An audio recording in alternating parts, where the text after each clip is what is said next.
என்னவே எழுத்து பேசுறேன். இந்த காலையில் நான் தான் டான், நான் மட்டும் தான் டான். என்ன செஞ்சு பேசுனீங்க, செத்தீங்கடா.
ஹலோ ரமேஷ். ஹலோ டாக்டர், எப்படி இருக்கீங்க? நான் நல்லா இருக்கேன்டா. நீ எப்படி இருக்க? நான் நல்லா இருக்கேன். உங்கள் ஸ்டடீஸ்லாம் எப்படி போகுது? நான் என்ன உன்ன மாதிரியா? நீ 6 மந்த்தில் இன்ஜினியரிங் முடிக்க போகிற. எனக்கு இன்னும் 2 இயர்ஸ் இருக்குடா. சரி, நீ வெக்கேஷன் லீவில் இருக்கிறதா கேள்விப்பட்டேன். ஃப்ரீயாக இருந்தால் ஒரு 2 to 3 days ஹாஸ்டல் தங்கிட்டு போ. கண்டிப்பாக வரேன். ஓகே, எப்போ வர? கோவையிலேருந்து வரணும்ல, டியூஸ்டே நைட் வரேன். ஓகேடா, பாய்.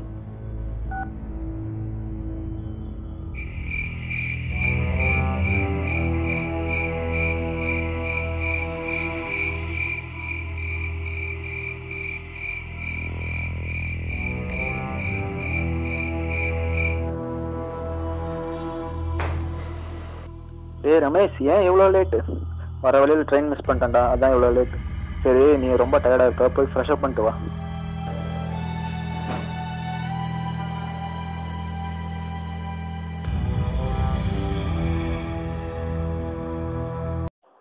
யாரா அவன்? நைட்டு 1 மணிக்கு ஸ்டிக்கோட சுற்றிட்டு இருக்கான். ஒருவேளை லூஸாக இருப்பானோ?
முடியலடா. நாளைக்கு நான் போயே இருக்கணும். நான் தான் கேஸ் எடுக்கணும். இன்னைக்கு இப்படி ஆயிடுச்சு. நாளைக்கு என்ன பண்றதுன்னு தெரியலடா. உனக்கு பதிலா நாளைக்கே நான் போகக்கூடாது. என்னடா சொல்ற? மெடிசன் பத்தி உனக்கு ஒன்றும் தெரியாதா? எல்லாம் எனக்கு தெரியல. நானும் ரொம்ப நாளா பார்த்துட்டு இருக்கேன். எல்லாரும் உணர்ந்து கேட்டு பேசிட்டு இருக்காங்க. எனக்கு இந்த மெடிசன் பத்தி தெரிஞ்சுக்கணும் ரொம்ப நாள் ஆசை. அதுக்கான டைம் இதுதான் நான் நினைக்கிறேன். சொன்னா கேளு, இது ரொம்ப கஷ்டமான கேள்வி. ஓ அப்படியா? அதையும் பார்த்துருவோம் நாளைக்கு.